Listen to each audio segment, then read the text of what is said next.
Tutto rinviato, il giudice Antonello Fabbro si è riservato di decidere. La vicenda del crack Veneto Banca entra in aula al Tribunale di Treviso. Alle 9:30, terzo piano l'udienza. Sul tavolo la richiesta della Procura di dichiarare lo stato di insolvenza dell'istituto al momento della liquidazione del giugno dell'anno scorso.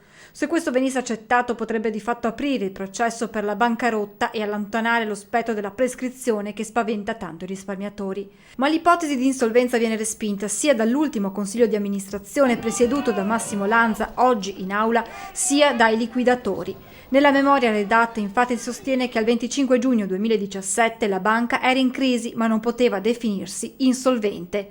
Punti diversi che dovranno ora essere valutati dal giudice. Una decisione, la sua, che non sorprende l'avvocato Luigi Fadalti, rappresentante di diversi risparmiatori, oggi rimasto fuori dall'aula.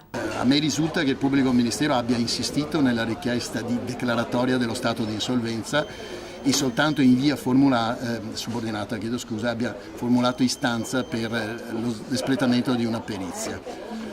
Posso ritenere che il Tribunale disporrà la perizia, mi sembrerebbe una soluzione assolutamente di buon senso.